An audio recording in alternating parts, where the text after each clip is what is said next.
This is obviously a rather presumptuous title, Understanding the Brain, and it definitely is a work in progress. And I gave a lecture at Gresham, in fact, about 6, 7 years ago, with a similar kind of title, and things have moved on already quite a lot in that time. And while I can't possibly really give you a sort of complete detailed understanding of every aspect of brain function, I'm going to be fairly selective.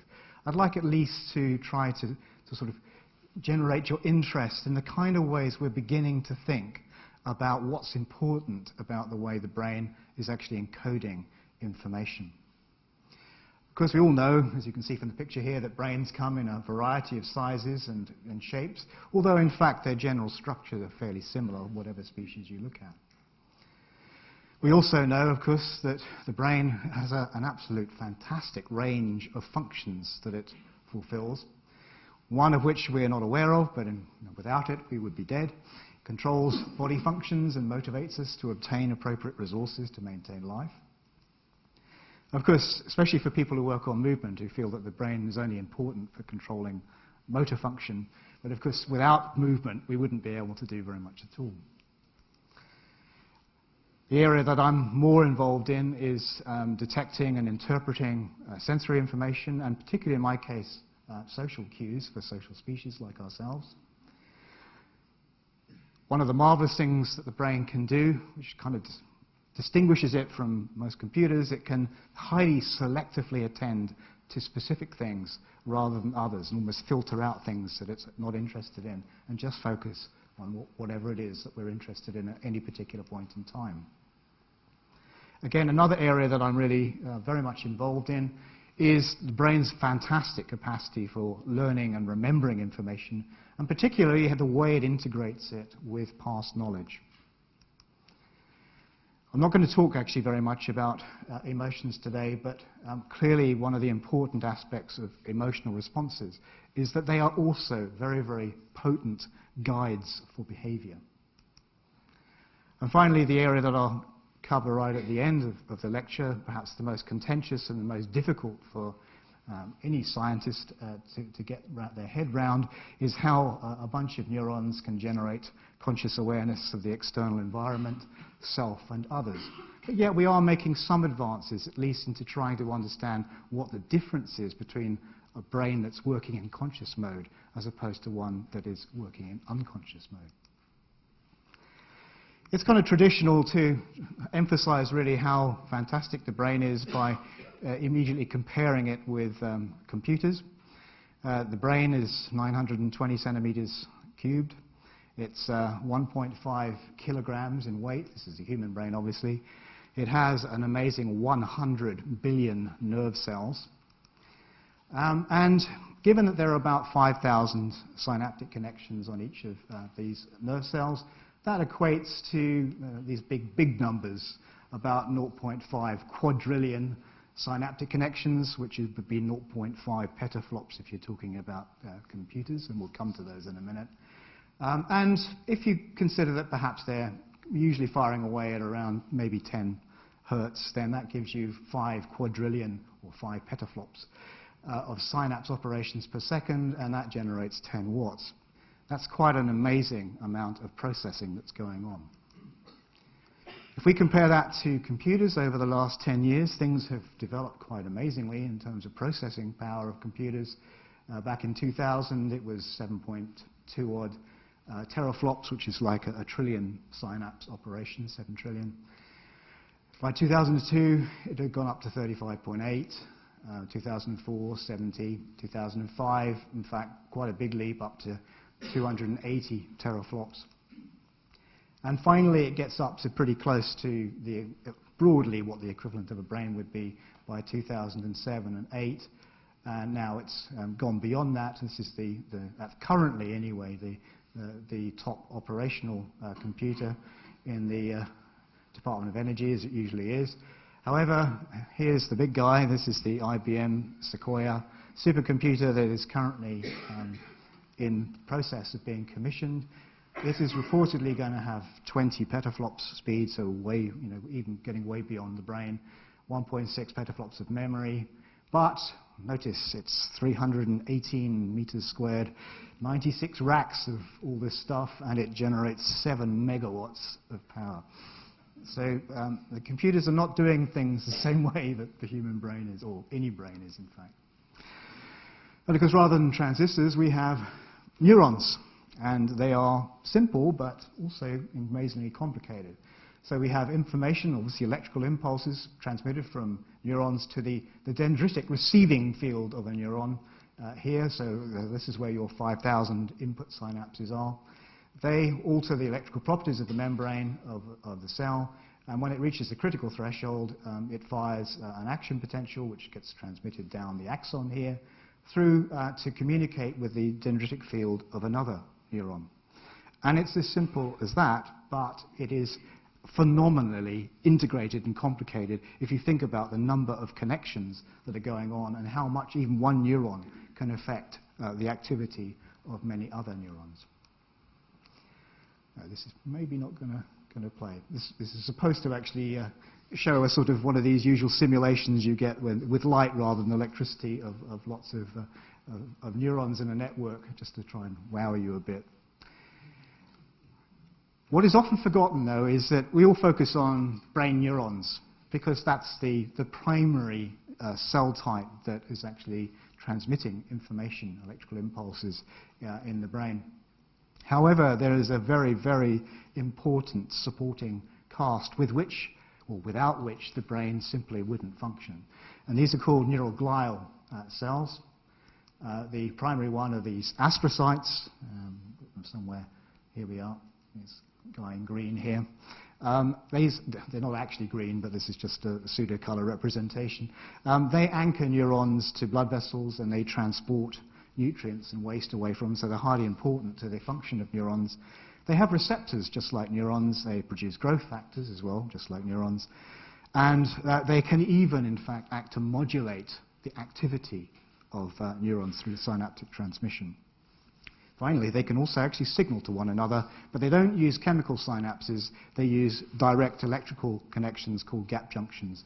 The calcium is important in this type of communication.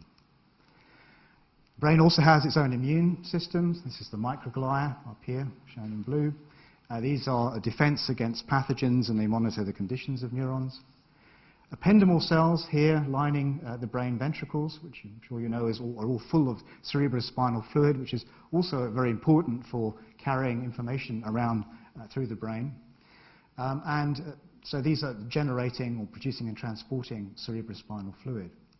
And finally, there are the oligodendrocytes, which are important for producing the myelin sheath around axons, which helps them transmit information. So this supporting cast is often forgotten, and I'm not going to spend any more time talking to you about it, but they are very much important for regulating brain function, and particularly neurons. Also, something again, although you might find surprising, I'm not going to spend a lot of time talking about. I could, but I want to sort of go at a higher level about how neurons communicate and actually represent information. The molecular brain. We know a huge amount now about how chemical signals are transferred from the synapse to the membrane of receiving neurons, and all the nature of the receptors in the membrane here, which allow chemicals to affect a cascade of changes within the intracellular domain of a neuron and alter its function permanently. And you can see that there are increasing knowledge of these fantastically complex intracellular signaling pathways, which are very, very useful for us to understand, particularly when it comes to drugs that target generally function of neurons. Now let's step back, though, from the molecular levels and even the cells and just consider the major subdivisions of the brain, because they're pretty similar whichever brains you look at. Here we have the brainstem, the pons, and the medulla, which you'll find in all brains. And this is a highly important region for controlling automatically, pretty much, all of the peripheral organs in the body through the parasympathetic and sympathetic nervous systems. When someone says you're brain dead, it's this area that ceases to function, because once this area has gone, you are dead. There is the cortex may still be capable of things, but it's not possible for you to survive once activity in this region has gone. And on top of that, we have the so-called reticular activating system, which is also a midbrain, and that is activating the cortex permanently, arousing it and allowing it to function, and is also going to be very important for controlling the levels of arousal, sleep, and also consciousness, of course, as well. Again, we focus a lot on the functions of the neocortex, the most perhaps interesting part of the brain for most, but it's useless without these basic brainstem and midbrain activating systems. Over the years, we've begun to learn certain things, principles, if you like, about how brain systems work. And obviously one of these is this concept of neural plasticity. I'm not going to spend an awful lot of time on it, but the whole really interesting thing about neurons is that they are in the constant state of flux. They change as a function of activity, and this is generally termed as their plasticity, neuroplasticity. And this Canadian neuroscientist, Donald Hebb, many years ago, in fact in the 1950s, came up with a very simple rule, which was when an axon of cell A is near enough to excite a cell B, and repeatedly or persistently takes part in firing it, then some growth process or metabolic change occurs in either one or both of the cells, such that A's efficiency as one of the cells firing B is increased. Now, I know that sounds mind-bogglingly simple, but that's what happens in a large scale within the brain. There are changes going on all the time which alter the efficacy of one neuron driving another. Perhaps one of the other big changes, really, in our understanding of brains in the last decade or so has also been the concept that we know that we learn things by just watching other people all the time, where the brain seems to have a phenomenal ability to take shortcuts and learn things much quicker than any other kind of artificial system can. And perhaps one of the most exciting discoveries, in fact, in neuroscience in the last 10 years has been the discovery of what are loosely termed mirror neurons. And these, particularly in areas that are bordering the motor cortex here, shown in red and yellow. And if you imagine that when this is, for example, neurons firing in these regions, when a monkey here is reaching for a piece of food, and the cells fire away very strongly. But when the monkey is actually not doing anything, but observing a human doing exactly the same action, you get exactly the same pattern of cell firing. And this has been shown now it's been shown in humans as well as monkeys. And it seems that there is this fantastic system which is allowing us to, as it were, run through practice what somebody else is doing without actually having to do it ourselves. And that gives us an amazing capacity to learn by mimicking or watching others. And of course, unsurprisingly, one of the sort of extrapolations from the discovery of this kind of concept about the way the brain can sort of work in the same way as someone else that you're actually viewing is that this may be the sort of particularly at the heart of very complex human emotions like empathy, your ability to put yourself in somebody else's place. It hasn't been shown that, but at least it finally gives us some kind of principle upon which the brain can, as it were, mimic the actions of others, and is particularly well adapted to do that. Oops, sorry, I forgot to point down here. This just comes back to the empathy side.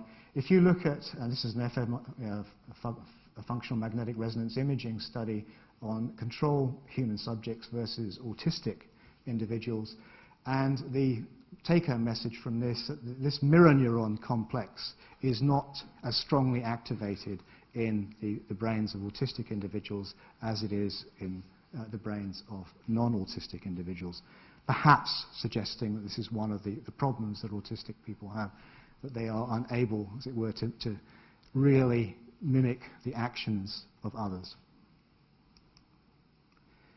So how is information represented in the brain? This is really what I want to mainly discuss with you. And this is the way that for many years we have considered the brain to operate. This is obviously a very spoof picture of the male brain. The main thing that it's supposed to take home to you is somehow or other this idea that everything is compartmentalized, separated. You know, the ironing representation down here is almost minuscule, and you can see down the bottom there, decided that the listening to children cry in the middle of the night gland is so small you need a microscope to see it. What I would like to sort of disabuse you of is the brain doesn't really work this way. Yes, especially if you look at fMRI studies, the way they're done is they're averaged, and you subtract a sort of control period from an experimental period, and you end up with a hotspot. That's what's different between the brain doing one thing and doing something else. And it's very easy from that and this kind of representation of the brain to get the take-home message that there are specific regions of the brain that do one particular function. Yes, as we'll see in a minute, there are areas of the brain that are particularly specialized for important functions, but it's much more important to have an understanding that the brain is a very, very integrated organ, and there's interactions going on across all the different regions all the time, and that is probably, as we'll see later, what generates consciousness. So I've given you this sort of concept of spatial encoding, which is very sort of humorously depicted in that image of the hypothetical male brain. And this is a very, very simple schematic diagram, which really is just for me to try and help to explain what the advantages and disadvantages are of having spatial encoding, that is, information spatially separated in terms of its representation within the brain. And if you look at the top here, if you imagine that this is a single piece of information, each of these inverted triangles is a single piece of information, doesn't really matter what it is, and yeah, the nearer they are to one another, the more likely the information from here is to be relevant to here, and the less likely information from here is to be relevant here. And yes, you can represent a large amount of information this way, but the immediate, obvious take-home message from this is that it takes a hell of a lot of space to represent information this way. And the other thing that should come across immediately is that if you want to integrate information from here to here, you have to have very long connections, and a lot of them. And this is not the most efficient way, in many cases anyway, of integrating information. So far better to end up perhaps with either this, which is a sort of spatial representation, but where you've got overlapping populations.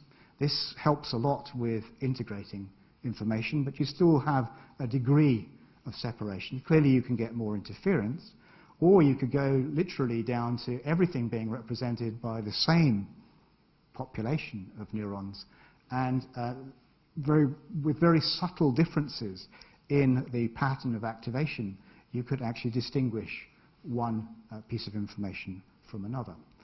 And the brain actually, you can see examples of all of this in different systems in the brain.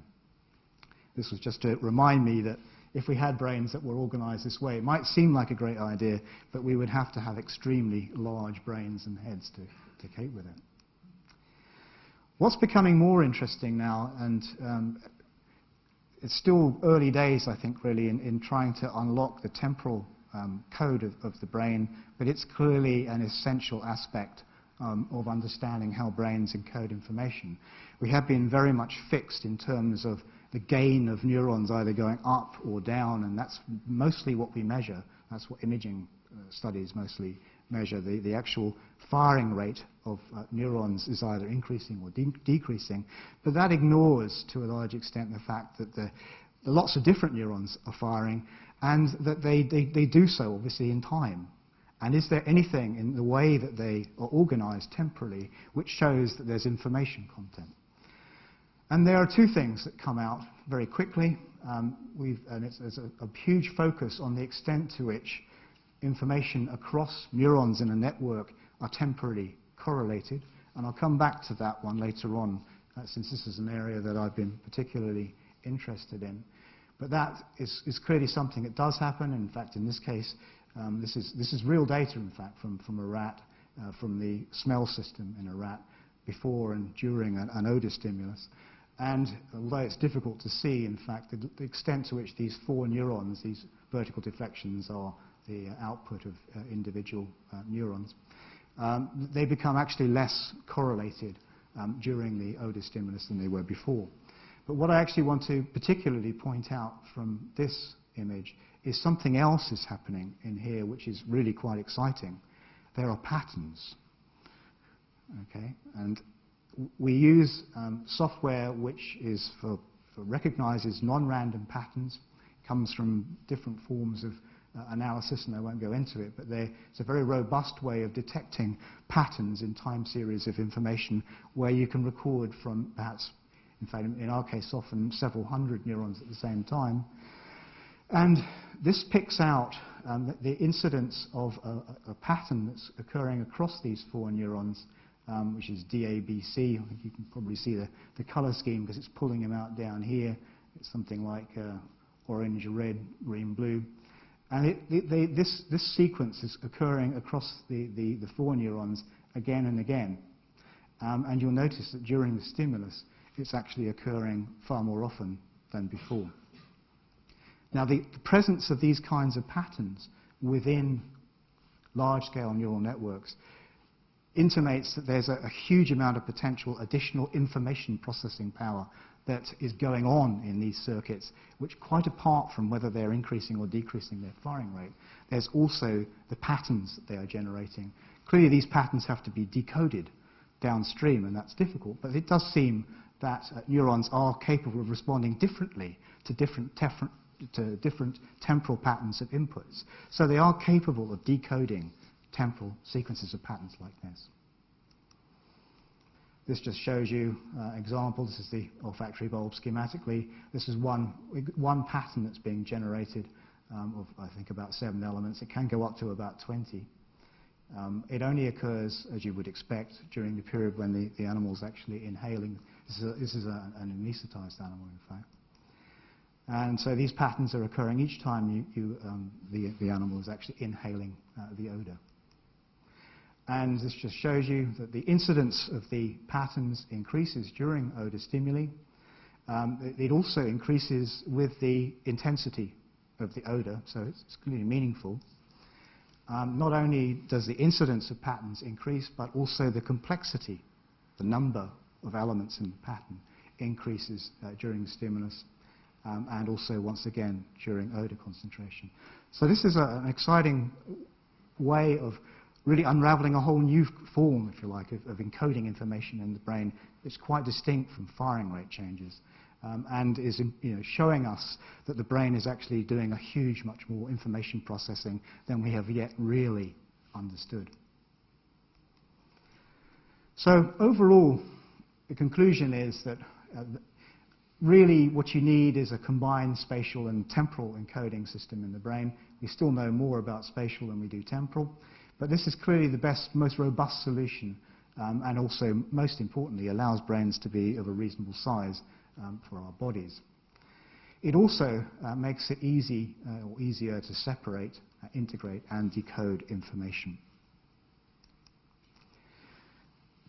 A lot is known about the sensory brain, and this does show you, to start with at least, that the senses tend to be spatially represented. All the different senses, the auditory sense, taste, smell, vision, somatosensory, touch, and motor systems, all seem to have, or at least at the level of the cortex here, rather separate representations. They also seem to map quite faithfully onto external representations in the world. So the pattern of information impinging on the retina, here a very simple pattern, you can see a similar pattern of activation in the visual cortex. And the same goes with a somewhat more complex radial stimulus here, showing at least a relatively loose representation, again at the level of the visual cortex. Similar thing goes with the tonotopic maps in the auditory system. The auditory cortex separates off at different frequencies, as you can see here. And the strongest spatial maps that you see are in both somatosensory and motor systems. These are these two bands of cortex in the middle here. And this is the representation of different parts of the body, both in terms of the motor system and the somatosensory cortex. And you can see that they are very distinctly represented. And it seems to be very important for both these systems. Indeed, there are a number of conditions where, particularly in sort of, for example, professional musicians, pianists, where if you practice enough any particular motor task, you will increase the representation of that part of the body in the cortex. But of course, especially with juxtaposed things like fingers, you can end up with a representation becoming overlapped, and they interfere with one another.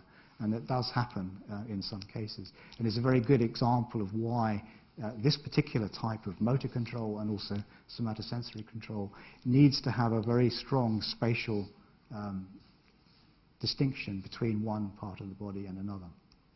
And yeah, this is the representation. This is the way the brain sees a male. And perhaps many women see males as well.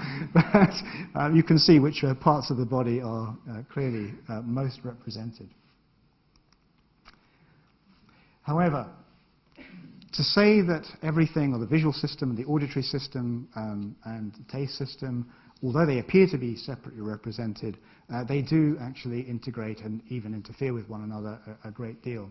There are key multisensory areas of the neocortex, for example, where multiple senses converge. You can also see examples of a number of illusions. I just mentioned a couple of ones here, where you can see that sight and sound, for example, are interfering with one another. Normally, they expect to complement one another, but if you make the situation so that the information mismatches, you can see how important the integration between the two senses are. So, for example, this is the so-called McGurk illusion, which I think was shown on Horizon the other day. So you see a mouth shape the word bait, but you hear the word gate, and what you actually think you hear is date. They confuse one another.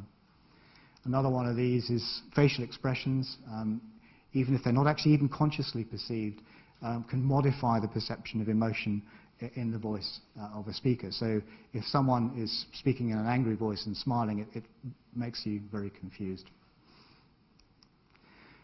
Of course, there are many other examples of how the brain expects to see things in a particular way, and when it doesn't, it gets confused. Unfortunately, this is not working very well at large size, but it may be that these are actually completely static images. But in most these illusions, you normally see movement of like 3 barrels here, and that these circles here are actually twisting around, because the brain interprets them as movement, even when there isn't any. And there are lots of illusions like this. One of the things the brain is very good at, and it takes shortcuts, it interprets things as it expects them to be, given the light of previous experience. But of course, in a lot of cases, they don't actually appear in that way, but the brain thinks they do. This idea of keeping things separate, especially in sensory systems, is particularly shown the importance of it anyway in a condition known as synaesthesia, which here Richard Seitovic has done quite a lot of work on, but many others have too. And here, this is individuals who actually see or hear specific words, for example, or letters or numbers as colors. Or another example, tasting shapes. And here another example is a lady who felt musical instruments as if they were touching her in different parts of her body. This particular condition has been shown to be quite prevalent in fine art students, for example, about 23%.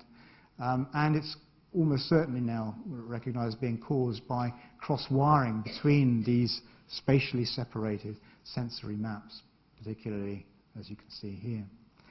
But perhaps more interestingly than that even, it's now generally thought that this kind of synesthetic experience of the world, where senses are not necessarily interfering with one another, but they are more integrated, is the way that young children, actually all of them, experience the world early in life.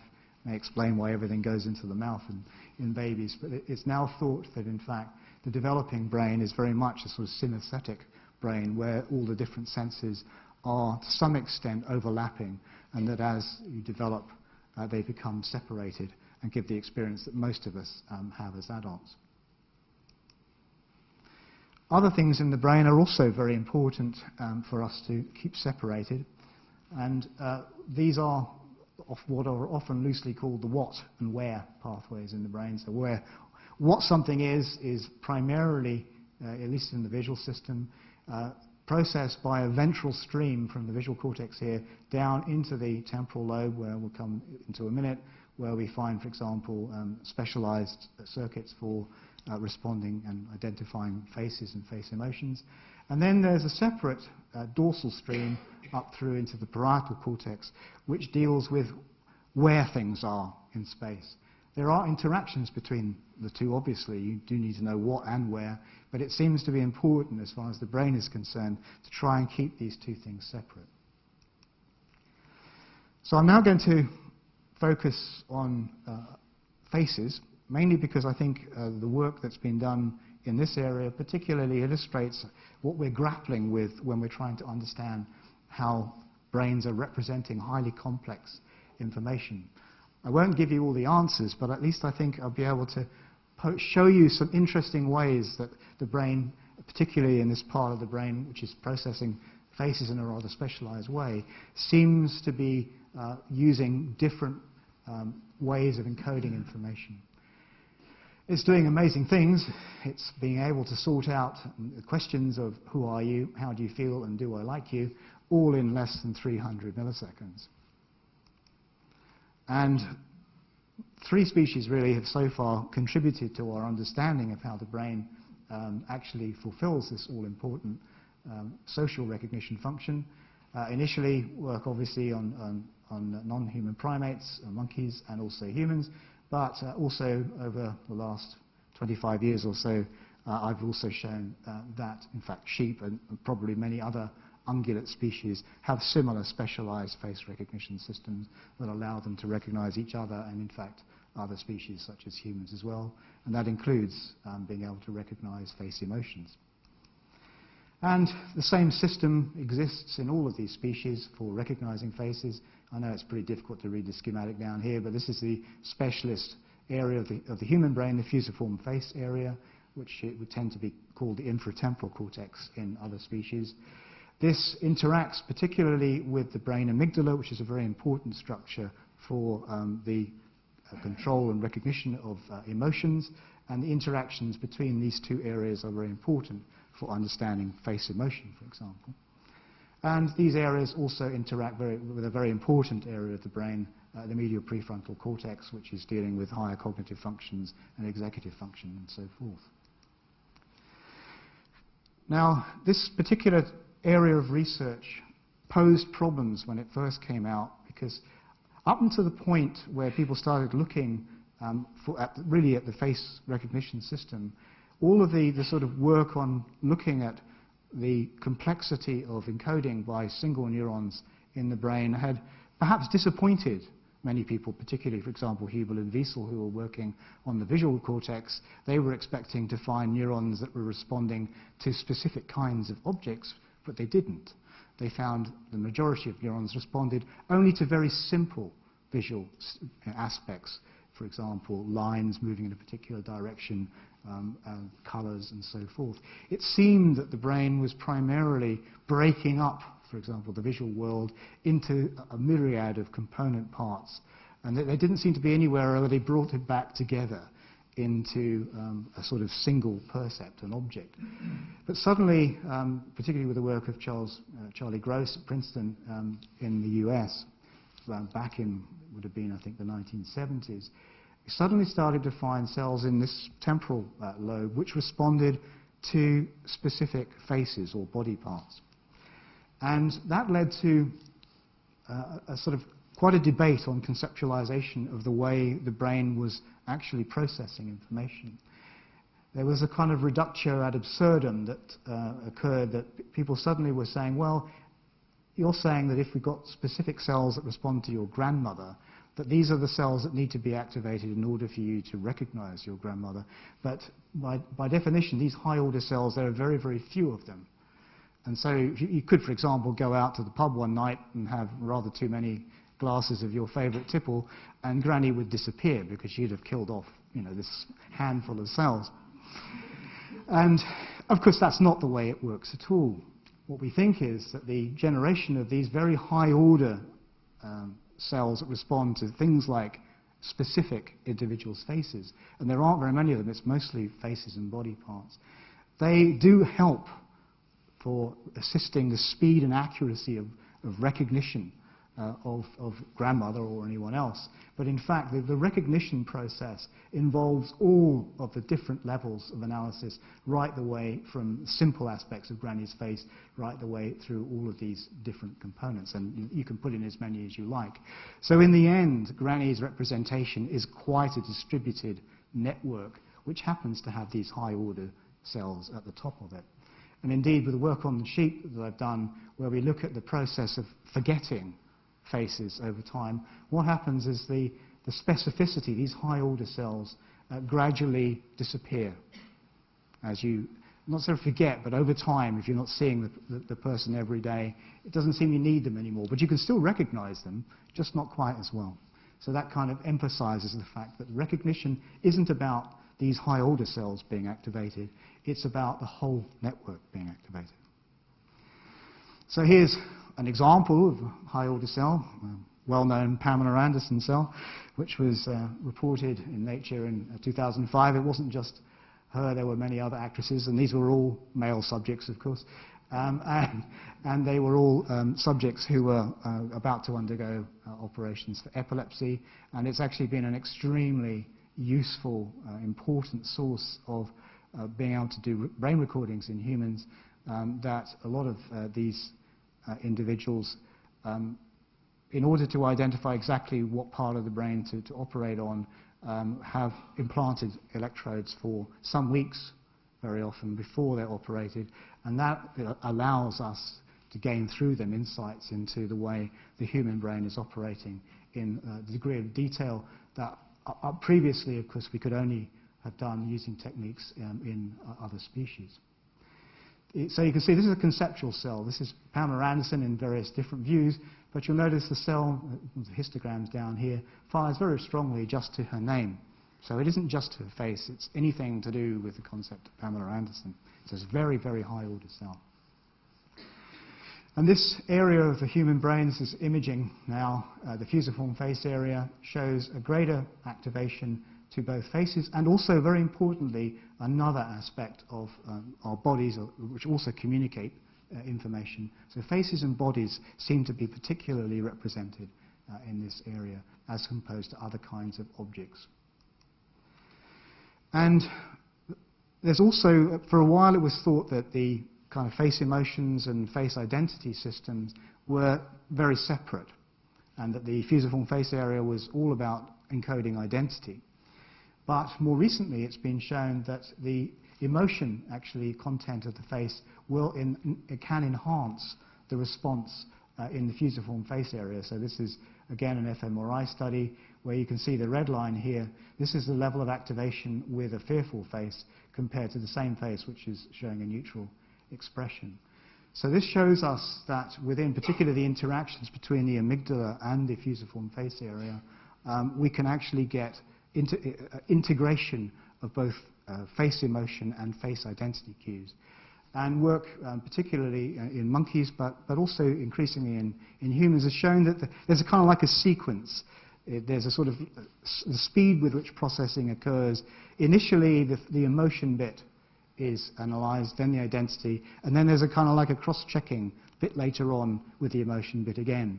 So with work, for example, we've also done with sheep, we've found that in fact the emotion that the individual face is showing is of paramount importance. It's the first thing that the animal, and we assume also the humans, focus on before identity. And clearly you can think it's actually it's more important to know whether whoever you're meeting is about to kill you or is angry than perhaps who they are. So it makes sense that the first thing you should do is to actually identify what emotion the face is expressing.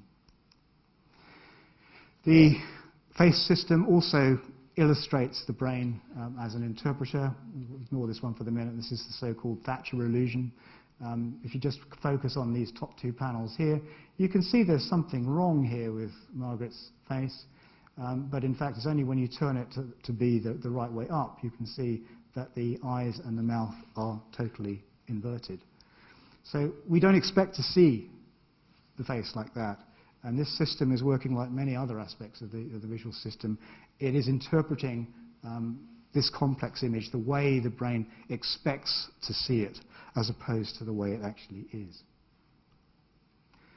So, I promised you some sheep. I think this will work. So this is sheep showing that they can discriminate between faces by pressing panels with their nose. And just in case you didn't believe it, and yep, they get food every time they get it right, and the positioning of the faces is randomized, of course, so it's not always left or always right. And they're extremely good at doing this. They can remember or discriminate up to about 50 different sheep faces. We haven't gone, it's probably more than that, but that's as far as we went, and at least 10 different human faces. And they can remember them for several years. And with these kind of animals, we are able to implant large numbers of electrodes into this face area. And this shows you a pseudocolor representation of the firing of 240 odd neurons in both the left and the right hemisphere. And you can see that there are nicely spatial clumps, if you like, of responses to the faces that are occurring, indicating that there is a degree of spatial encoding that's going on across this large-scale network for specific faces. But if you then plot what's going on with all of the neurons across the 240 neurons in a sort of 3D plot, what we found was that there is a difference between the representation of one face and another, but it's quite small. It's only about maybe 10%. And this seems to be telling us, and there's also evidence in monkeys as well, that the way faces are encoded isn't a sort of pure spatial code. It's a population code where all of the neurons in the system are actually encoding each face, but in a slightly different way. And you can distinguish one face from another by even a very, very small change in the pattern of the population response. And this is a very, very powerful way of encoding information. It gets back to that, if you remember, that spatial representation I showed you where there was a single triangle. It meant that within a very small space, just because you can actually manage to discriminate between one face and another with a very small shift in the representation at a population level, you can encode thousands of different faces that way with a fairly limited population. So it's a very powerful way of encoding information at a population level rather than individual cells. We now go to a perhaps more complicated concept, but one that's becoming increasingly important for us, which is this temporal dimension again. I've sort of shown you that there are large-scale changes going on across regions of the brain, and they're integrated. But what is it that's actually coordinating them, if you like, across large areas of the brain? And one of the key aspects that does this are these very important brain rhythms that perhaps many of you will have heard of in the context of sleep, the cortex undergoing different patterns of rhythmic activity as you go down into deep sleep and then coming back into REM sleep. But it now appears that these types of rhythms, which range from very, very slow electrical rhythms, the delta rhythm down to about 2 Hertz, through up to the high-frequency gamma rhythm, which is about 30 to 120 Hertz.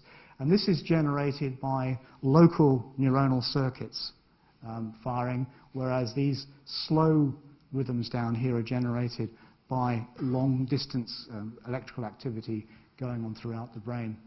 And for a while, these were just thought to be perhaps some kind of side effect of electrical activity of the brain, but it's now increasingly being shown that these are performing very important modulatory functions which allow us to understand how information can be coordinated across wide areas of the brain. And particularly, there's now increasing evidence that slow and fast oscillations are actually coupled and perform different functions. So, for example, theta, which is the 4 to 8 hertz slow frequency, which occurs in a very synchronized way across large areas of the brain and is thought to be one of the important things for integrating in time information across wide areas of the brain. That is coupled with this high-frequency gamma rhythm, which is the local neuronal circuits firing away, so that you end up with the gamma waves, which are obviously at much higher frequency, locked to a phase of theta. And interestingly enough, you can only get about 7 cycles of gamma on top of each individual theta wave. And the idea is that each of these identified gamma waves here, for example, is encoding a specific piece of information. And the fact that you can only get 7 on top of a theta wave has led people to speculate that perhaps this is an explanation for one of the well-known psychological aspects of memory, which is the magic 7 plus or minus 2, which is you can only remember, keep in your mind 7 items of information at a time.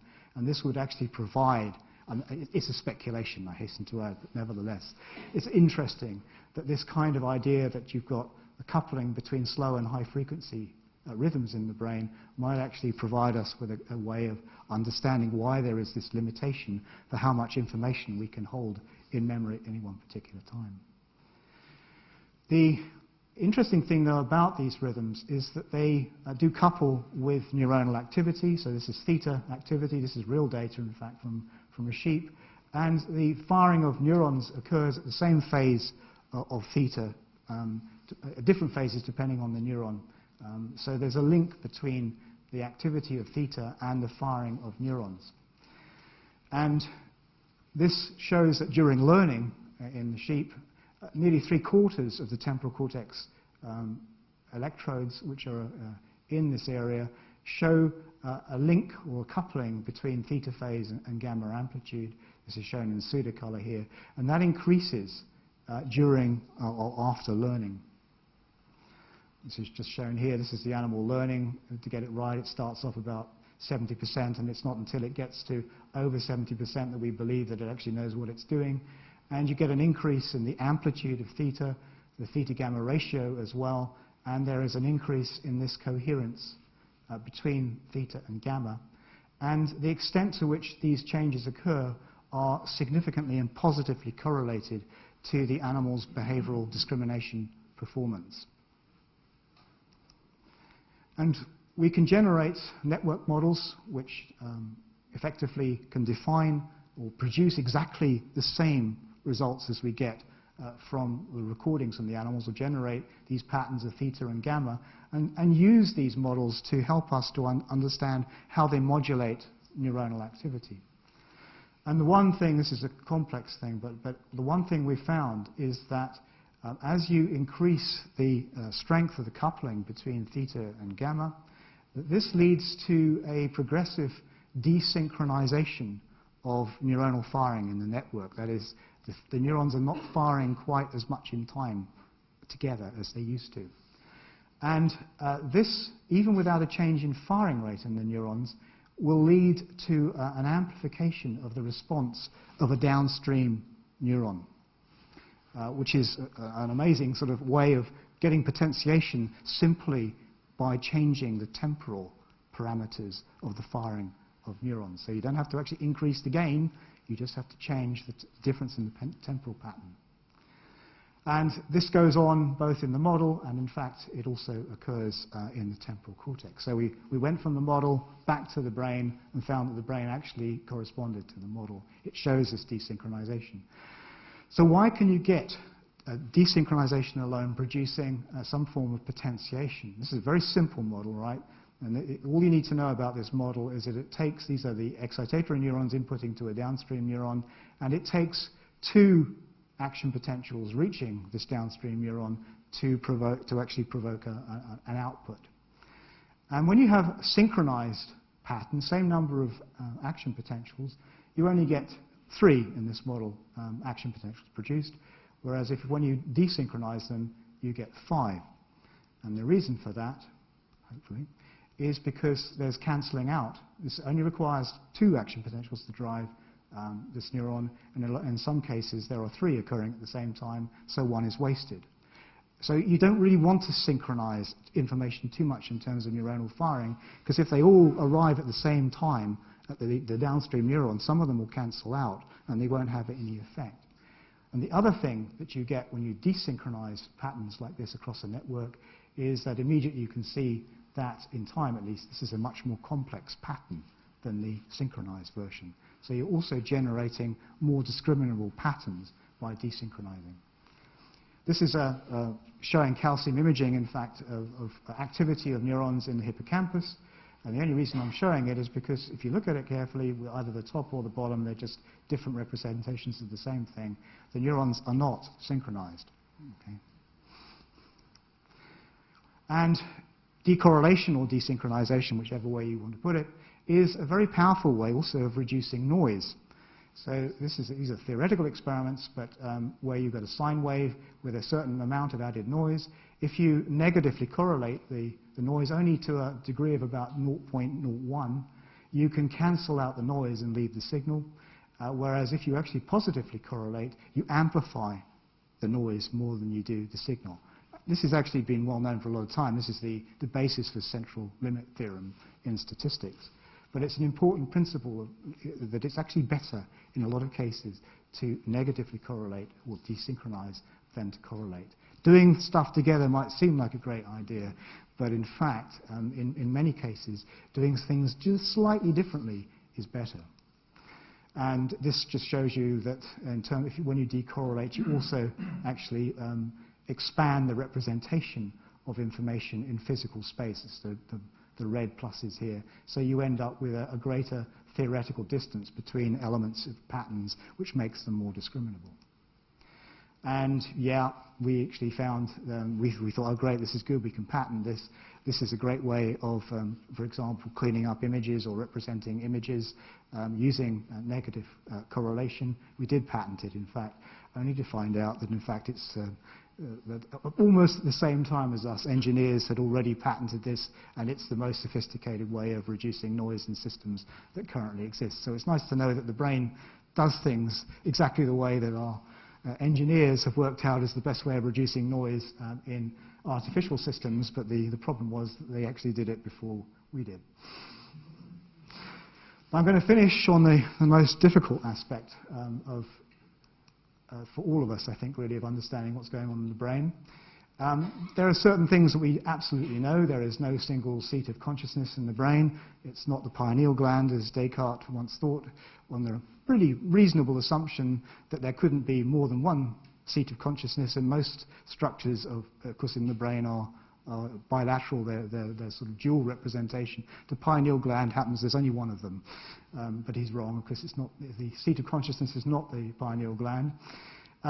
Many things we already know are processed without conscious awareness. Often similar patterns of activation are seen when information is processed with or without conscious awareness. And that's been quite confusing to us. We know there are also different levels of consciousness, and how to explain those. And individuals may be aware even when they show no obvious signs of consciousness. And this is a recent example which I think was quite shocking to many people. It's a study was actually carried out in Cambridge.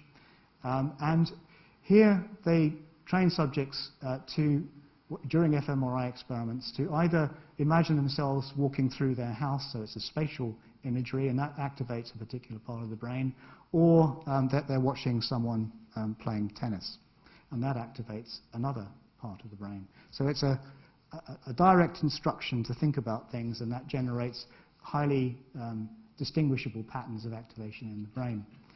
And what they found was, in the study, that 10% of patients who were in a defined vegetative state, they showed no obvious signs of having the ability to be consciously aware, were able to perform this task.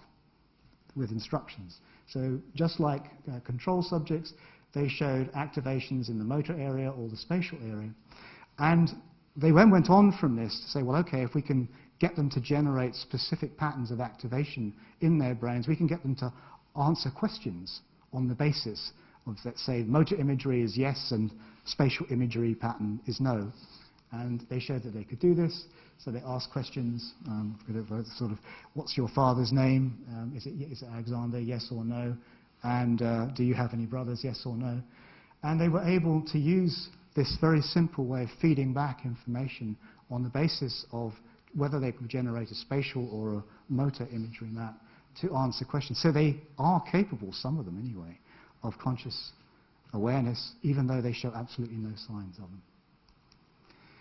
Other studies have tried to look at very basic changes in consciousness. So, for example, the emergence of a consciousness of thirst or a hunger for air as a result of manipulations of your physiology. And these have shown that you get increases in signals, particularly in some key areas of the brain, like the cingulate, at the point at which, or they build up and then they get to their maximum at the point at which the subject reports that they are consciously aware of a raging thirst or they need to take oxygen.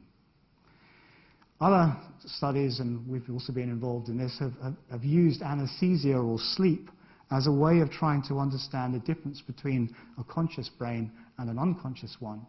And these studies have shown increasingly that under or lack of consciousness due to anaesthesia or sleep, there seems to be a very large-scale loss of cortical integration. And in rat studies, for example, this was shown particularly by a weakening of the feedback pathways from the frontal cortex to the visual cortex back at the brain. So the normal strong feedback in both directions was broken down. And this is a human brain where electrical stimulation is given to a particular area of the brain while the subject is either awake or asleep. And the big difference is that when they're awake, the electrical stimulation causes an integrated change of activity, not just where you stimulate the brain, but also all around it in a sequence. So this crosses the maximum area of activation, and you can see it's moved well away from the circle, which is the area where the electrical stimulation is given. But when the same subjects are asleep, this doesn't happen. Information doesn't seem to transmit around large areas of the brain. And we've done recordings in sheep where we're looking at the same thing with recording now electrical activity in 3 different structures of the brain, either when the animals are resting, they're not doing anything, or they're looking at face pictures. And we use a particular method of establishing connectivity which comes from economics. It's called Granger causality, and I won't go into it, but it allows us to quantify the strength and direction of functional connections between structures. And what you can see is that there's a very nice unidirectional flow of information across these 3 different regions, the temporal cortex and also the cingulate. When they're in the control state, it's in the reverse direction, in fact, when they're looking at face pictures. But when the same animals are anesthetized, there's a breakdown of this unidirectionality. There's no connection anymore between the left and the right hemispheres. And there's a sudden increase in the amount of connections within structures. So it would appear that there's a kind of loss, as the previous slide showed, of an integrated flow of information across the brain when you lose consciousness. And instead, we've actually shown that there's also an increase in local processing that's going on. And perhaps what's happening is that there's a widespread, during consciousness, integrated flow of activity in the neocortex, which generates, if you like, a meta-representation, a representation of a representation.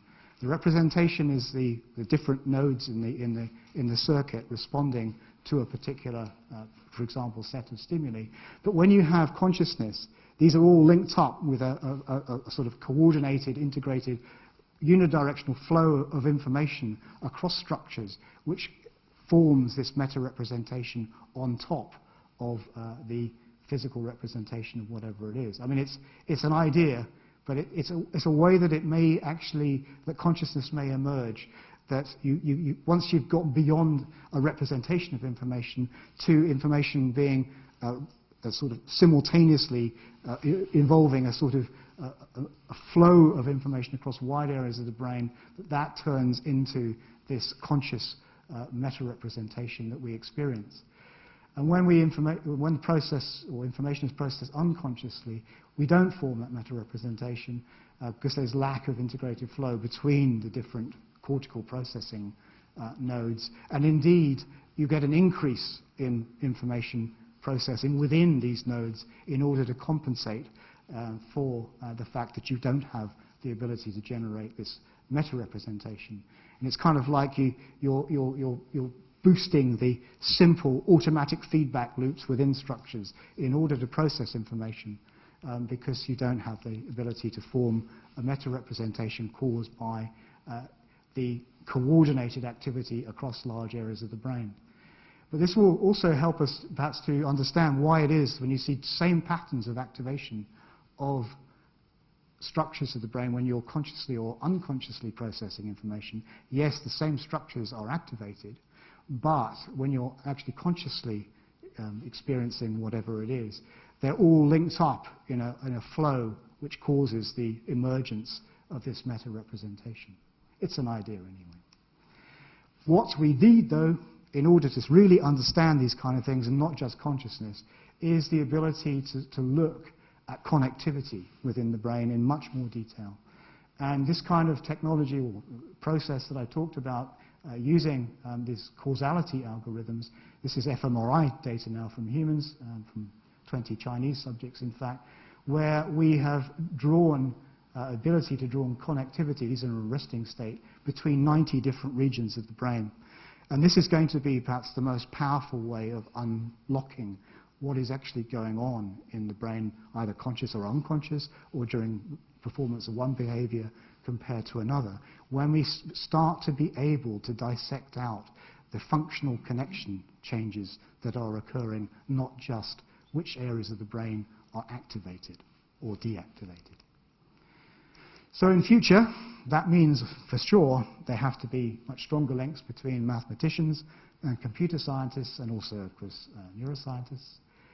There has to be a greater emphasis on revealing key functional changes in the brain, connectivity changes. We need desperately really to provide a better understanding of temporal and patterning aspects of neural encoding. And we also, of course, to help us still further, need further advances in technologies for measuring the activity, of course, in real time of the working brain. Thank you very much.